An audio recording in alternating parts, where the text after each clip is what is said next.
नमस्कार, स्वागत है आप सभी का डीडी न्यूज के इस खास बुलेटिन एक्सप्रेस 100 में, जहां हम आपके लिए लेकर आते हैं राजनीति, मनोरंजन, देश दुनिया, खेल और व्यापार जगत की सभी बड़ी खबरों को एक्सप्रेस यानी कि फटाफट अंदाज में। आपके साथ मैं हूं संध्या शर्मा। तो देखिए खबरें तेज रफ्तार से।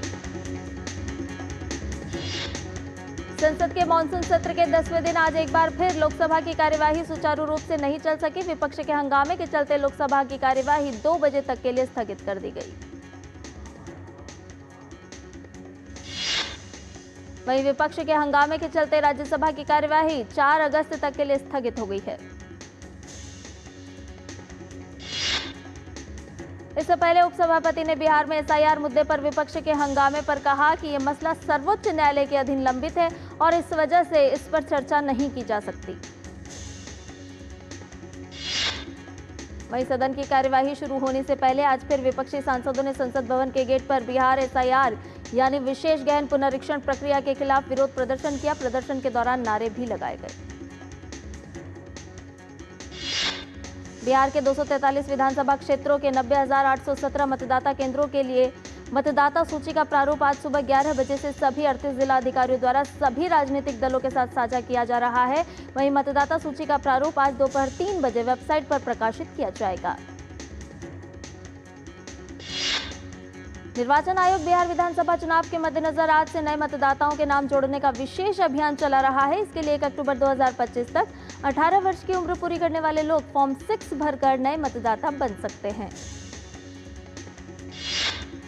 एसआईआर के पहले चरण में राज्य के कुल 7.24 करोड़ यानी कुल मतदाताओं के 91.69% फॉर्म जमा हुए। 36 लाख लोग अपना घर छोड़कर किसी दूसरे स्थान पर शिफ्ट हो गए या लापता हैं। वहीं बिहार के बिजली उपभोक्ताओं को सीएम नीतीश कुमार ने बड़ा तोहफा दिया है। अब हर महीने लोगों को 125 यूनिट बिजली मुफ्त मिलेगी। लोगों को इसका फायदा मिलना आज से शुरू हो गया है। बिहार के सीएम नीतीश कुमार ने एक बार फिर बिहार वासियों को सौगात दी है। नीतीश कुमार ने एक्स पर जानकारी दी कि नवंबर 2005 में सरकार बनने के बाद से ही हम लोग शिक्षा व्यवस्था में सुधार के लिए लगातार काम कर रहे हैं।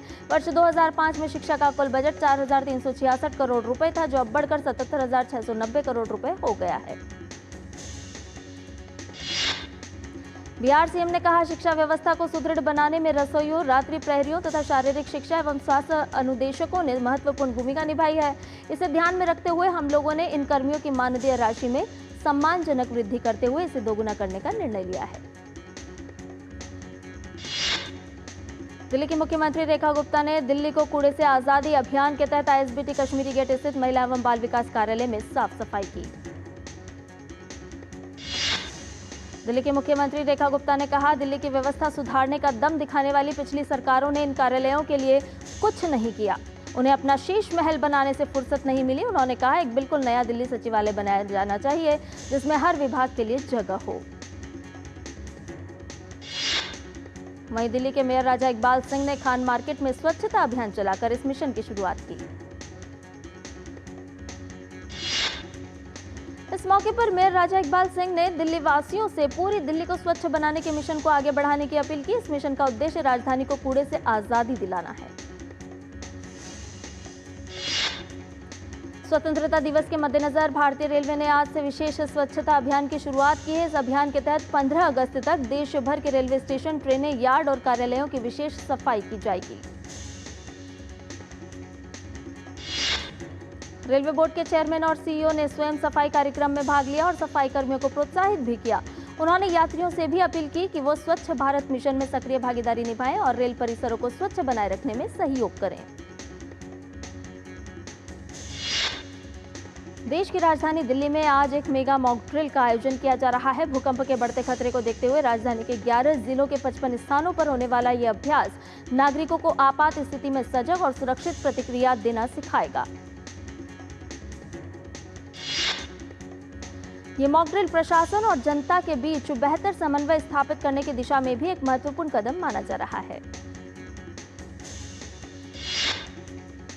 वाइस एडमिरल संजय वात्स्यायन ने आज सह नौसेना अध्यक्ष के रूप में पदभार संभाल लिया है। कार्यभार संभालने के बाद एडमिरल ने दिल्ली में राष्ट्रीय युद्ध स्मारक पर पुष्पांजलि अर्पित कर सर्वोच्च बलिदान देने वाले बहादुरों को श्रद्धांजलि दी। 1988 एनडीए बैच के अधिकारी एडमिरल वात्स्यायन ने guided missile destroyer INS Mysore, INS Nishank और तटरक्षक गश्ती पोस्ट CGS संग्राम के प्री कमिश्निंग दल में काम किया है। वहीं लेफ्टिनेंट जनरल पुष्पेंद्र सिंह ने आज नए सेना उप प्रमुख का पदभार ग्रहण कर लिया है। उन्होंने राष्ट्रीय युद्ध स्मारक पर पुष्पांजलि अर्पित की और बाद में दिल्ली में उन्हें गार्ड ऑफ ऑनर दिया गया। उत्तर प्रदेश के परिवहन आयुक्त ने राज्य में सड़क दुर्घटनाओं में हो रही वृद्धि का सबसे बड़ा कारण ओवर स्पीड और रॉन्ग साइड बताया है। परिवहन आयुक्त ब्रजेश नारायण सिंह ने कहा कि सड़क सुरक्षा के लिए कई कदम उठाए जा रहे हैं। बिजनेसमैन अनिल अंबानी को प्रवर्तन निदेशालय ने 5 अगस्त को पूछताछ के लिए समन भेजा है। यह कार्रवाई 17,000 करोड़ से अधिक कथित लोन फ्रॉड और मनी लॉन्ड्रिंग मामले में हो रही है। ईडी ने कुछ समय पहले अनिल अंबानी की रिलायंस ग्रुप से जुड़ी कंपनियों के 35 से ज्यादा ठिकानों पर छापेमारी की थी, जिसमें मुंबई और दिल्ली के ऑफिस शामिल थे। उत्तराखंड प्रशासन ने मसूरी आने वाले पर्यटकों के लिए रजिस्ट्रेशन अनिवार्य कर दिया है, ताकि यहां आने वाले पर्यटकों की सही संख्या पता चल सके। पर्यटन विभाग ने एक ऐप बनाया है, जिसमें आधार कार्ड नंबर और अन्य विवरण भरकर रजिस्ट्रेशन किया जा सकेगा। इस व्यवस्था से मसूरी में ट्रैफिक जाम की समस्या को कम करने और पर्यटकों को बेहतर सुविधाएं देने में भी मदद मिलेगी। महाराष्ट्र विधानसभा चुनाव 2024 के तहत 10 विधानसभा क्षेत्रों में ईवीएम की जांच और सत्यापन प्रक्रिया पूरी हुई। 48 बैलेट यूनिट्स, 31 कंट्रोल यूनिट्स और 31 वीवीपैट्स में कोई गड़बड़ी नहीं मिली। राष्ट्रपति द्रौपदी मुर्मू झारखंड के दौरे पर हैं। राष्ट्रपति आज IIT भारतीय खनन विद्यालय धनबाद के 45वें दीक्षांत समारोह में शामिल होंगी। श्री अमरनाथ यात्रियों की संख्या ने 4 लाख का आंकड़ा किया पार। यह आंकड़ा दर्शाता है कि यात्रा के संचालन में संलग्न सुरक्षाकर्मी पूरी सतर्कता और श्रद्धा भाव से यात्रियों की सेवा में जुटे हुए हैं। मध्य प्रदेश के मुख्यमंत्री डॉक्टर मोहन यादव ने नई दिल्ली में आयोजित 2 दिवसीय BSL ग्लोबल आउटरीच समिट के अवसर पर विभिन्न क्षेत्रों में उत्कृष्ट कार्य करने वाले उद्यमियों को सम्मानित कर अवार्ड प्रदान किए।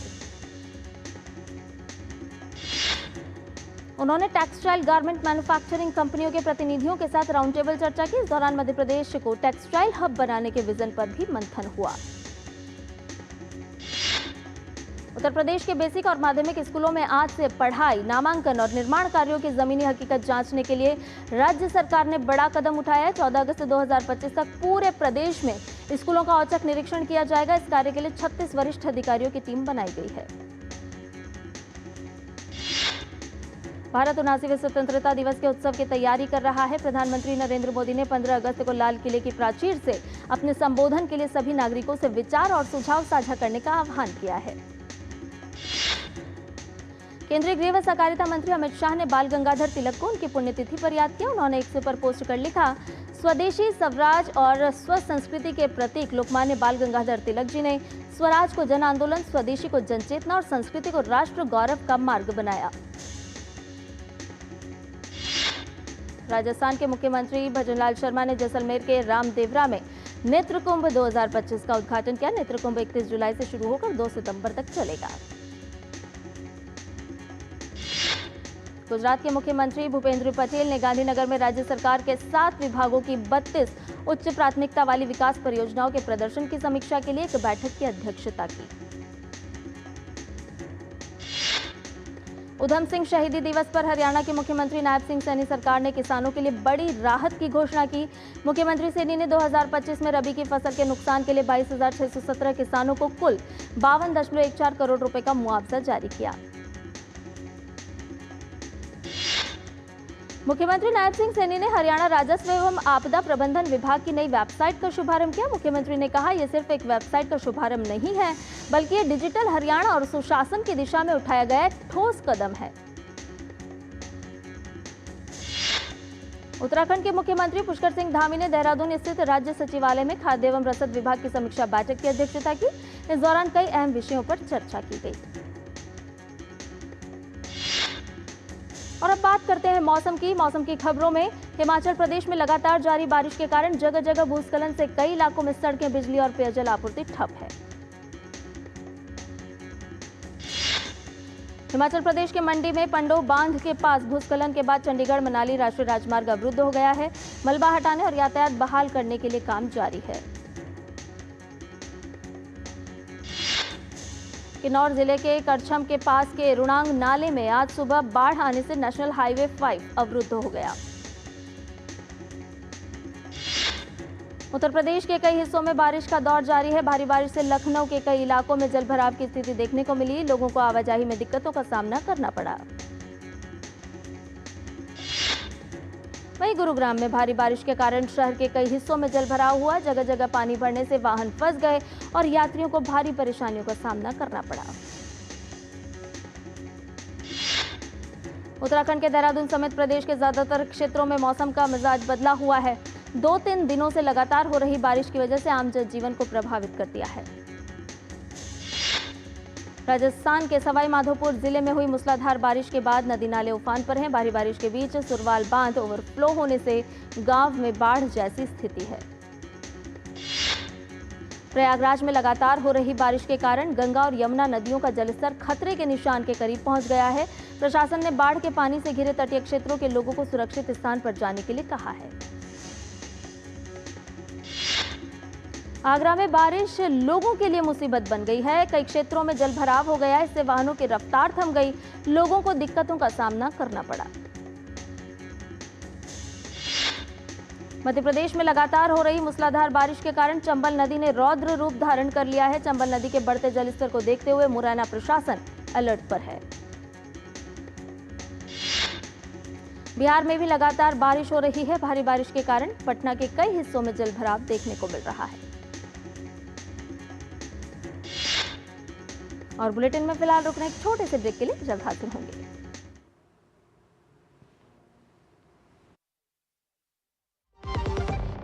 सुनो, एक अच्छी इंश्योरेंस पॉलिसी एआई से पूछते हैं। एक ऐसी पॉलिसी जिसमें प्रीमियम पेमेंट हो लिमिटेड पर इनकम आती रहे लाइफ टाइम।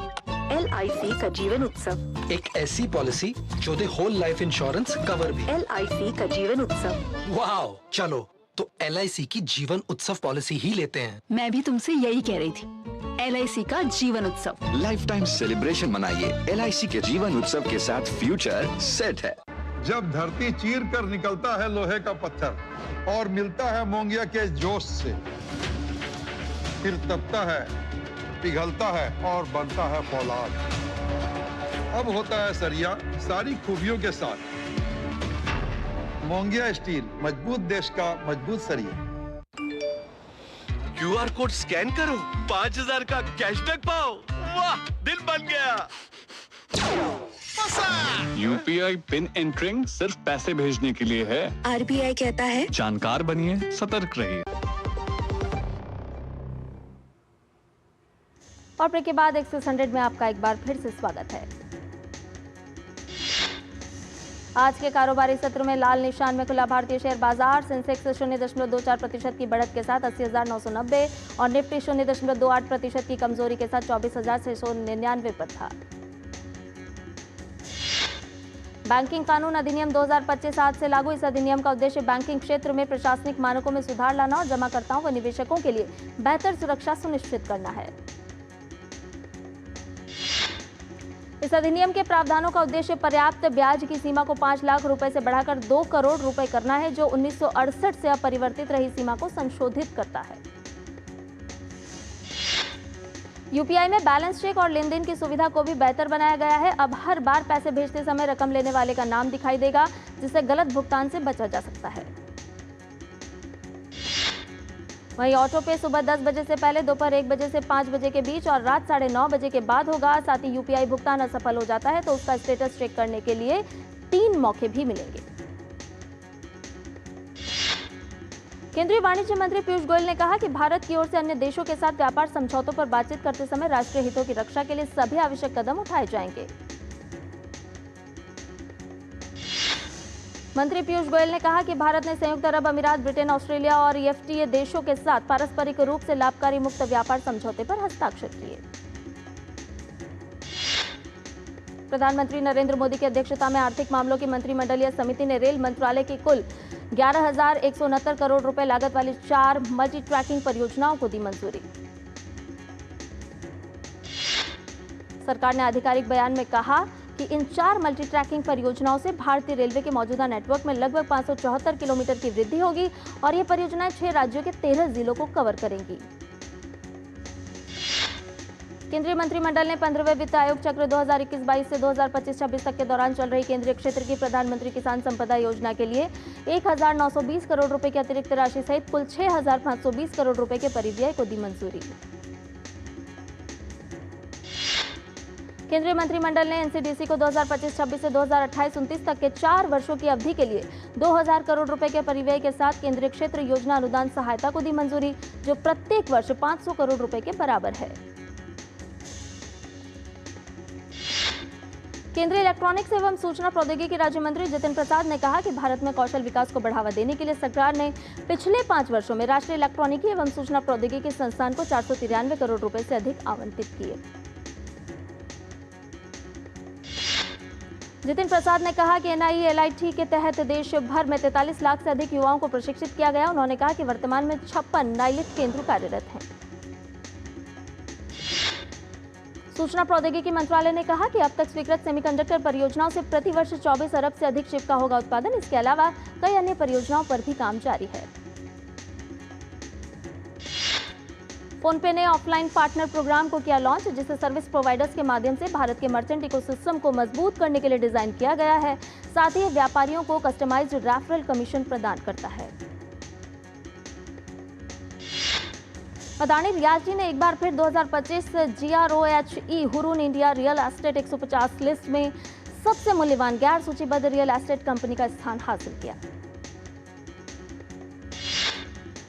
डॉक्टर लाल पैथ लैब्स का एकीकृत शुद्ध लाभ चालू वित्त वर्ष की अप्रैल-जून तिमाही में 24% बढ़कर 134 करोड़ रुपए रहा है। हिंदुस्तान यूनिलीवर का नेट प्रॉफिट वित्त वर्ष 2025-26 की पहली तिमाही में 5.97% बढ़कर 2,768 करोड़ पर पहुंचा। अमेरिकी राष्ट्रपति डोनाल्ड ट्रंप ने एक बड़ा फैसला लेते हुए कई देशों पर 10% से लेकर 41% तक के नए रेसिप्रोकल टैरिफ लगाने का आदेश जारी किया। ट्रंप ने इस आदेश पर हस्ताक्षर करते हुए कहा कि यह कदम वर्षों से चले आ रहे व्यापार असंतुलन को दूर करने और अमेरिका की आर्थिक सुरक्षा को मजबूत करने के लिए उठाया गया है। व्हाइट हाउस के अनुसार ये नए टैक्स आज से लागू हो जाएंगे। अमेरिकी राष्ट्रपति डोनाल्ड ट्रंप ने कहा कि उन्हें सितंबर में संयुक्त राष्ट्र की बैठक में फिलिस्तीन राज्य को मान्यता देने की कनाडा की योजना पसंद नहीं है। साथ ही उन्होंने कहा कि ओटावा के साथ व्यापार वार्ता में कोई बाधा नहीं है। डोनाल्ड ट्रंप ने फेडरल रिजर्व के अध्यक्ष जेरोम पॉवेल की कड़ी आलोचना करते हुए कहा कि उनके पहले राष्ट्रपति कार्यकाल के दौरान उन्हें नियुक्त करना एक गलती थी। राष्ट्रपति ट्रंप ने यूक्रेन के खिलाफ रूस के घृणित व्यवहार की आलोचना करते हुए कहा कि अगर कोई समझौता नहीं हो पाया तो वो मॉस्को पर प्रतिबंध लगाने की योजना बना रहे हैं। अमेरिका और उसके नाटो सहयोगियों ने ईरान पर कई गंभीर आरोप लगाते हुए एक संयुक्त बयान में कहा है कि वो पत्रकारों और यहूदी नागरिकों को निशाना बनाने की अपनी खुफिया गतिविधियां तुरंत बंद कर दे। बयान में कहा गया है कि ईरानी खुफिया एजेंसियां अब अंतर्राष्ट्रीय आपराधिक संगठनों के साथ मिलकर काम कर रही है। संयुक्त बयान में यह भी कहा गया है कि हम सब मिलकर इन षड्यंत्रों को नाकाम करने के लिए काम करेंगे। जर्मनी के विदेश मंत्री जोहान वाडेफुल ने कहा कि इजरायल अलग थलग पड़ने के खतरे में है और जर्मनी से रोकने की कोशिश कर रहा है। जोहान वाडेफुल ने गाजा में विनाशकारी मानवीय स्थिति की निंदा की और बर्लिन के इस रुख को दोहराया कि जर्मन सरकार की फिलहाल फिलिस्तीनी राज्य को मान्यता देने की कोई योजना नहीं है। रूस ने रात में यूक्रेन की राजधानी पर मिसाइलों ड्रोन से किया हमला, जिसमें एक 6 साल के बच्चे सहित कम से कम 14 लोग मारे गए और 100 से ज्यादा लोग घायल हो गए। राष्ट्रपति व्लादिमीर ज़ेलेंस्की ने आपातकालीन सेवाओं के प्रयासों की सराहना की और कहा कि वो लगातार काम कर रहे हैं। वहीं गृह मंत्रालय ने कहा कि 1200 से ज्यादा पुलिसकर्मी और बचावकर्मी घटना के बाद की स्थिति से निपटने में जुटे हुए हैं। वहीं रूस का कहना है कि उसकी हवाई सुरक्षा प्रणाली ने 32 यूक्रेनी ड्रोन को रूसी इलाकों में मार गिराया। वहीं रूसी सेनाओं ने डोनियास्क के इलाके में चासोव यार शहर को यूक्रेनी सेनाओं से आजाद करा लिया है। कंबोडिया ने थाईलैंड से अपने 20 सैनिकों को वापस करने का आह्वान किया है, जिन्हें थाई सेना ने युद्ध विराम के कुछ घंटों बाद बंदी बना लिया था। अमेरिका के न्यूयॉर्क शहर में भारी बारिश के कारण जनजीवन बुरी तरह से प्रभावित। मूसलाधार बारिश के चलते शहर के कई हिस्सों में बाढ़ आ गई है। इससे परिवहन सेवाओं पर भी असर पड़ा है। रूसी रक्षा मंत्रालय ने कहा है कि संयुक्त सागर 2025 अभ्यास से पहले एक डीजल इलेक्ट्रिक पनडुब्बी और निर्देशित मिसाइल विध्वंसक सहित चीनी नौसैनिक जहाज व्लादिवोस्तोक पहुंचा। रूसी रक्षा मंत्रालय ने बताया कि शॉक्सिंग और उरुम्की विध्वंसक और पनडुब्बी रूसी युद्धपोतों और सहायक जहाजों के साथ डॉक पर हैं, जो 1 से 5 अगस्त तक जापान सागर में होने वाले अभ्यास में भाग लेंगे। यूनिसेफ ने बांग्लादेश को लेकर चौंकाने वाला खुलासा करते हुए कहा कि बांग्लादेश के बच्चों का 1/3 हिस्सा बहुआयामी गरीबी की मार झेल रहा है। ओवल टेस्ट के पहले दिन भारत ने 6 विकेट पर बनाए 204 रन। करुण नायर 52 तो वॉशिंगटन सुंदर 19 रन बनाकर क्रीज पर मौजूद। टेस्ट क्रिकेट में करुण नायर ने 9 साल बाद जड़ा अर्धशतक। टीम इंडिया की पारी को उबारने में दिया अहम योगदान। इंग्लैंड टीम के गेंदबाजी आक्रमण को लग सकता है तगड़ा झटका। क्रिस वॉक्स कंधे की चोट के चलते हो सकते हैं मैच से बाहर।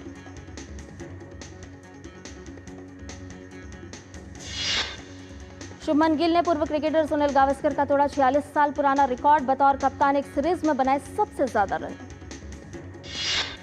बुलावायो टेस्ट में न्यूजीलैंड की पकड़ मजबूत। दूसरे दिन का खेल खत्म होने तक जिम्बाब्वे ने दूसरी पारी में 2 विकेट के नुकसान पर 31 रन बनाए। टीम अभी भी 127 रन पीछे। डैरल मिचेल के 80 रन की पारी के बल पर न्यूजीलैंड ने अपनी पहली पारी में 307 रन का स्कोर किया।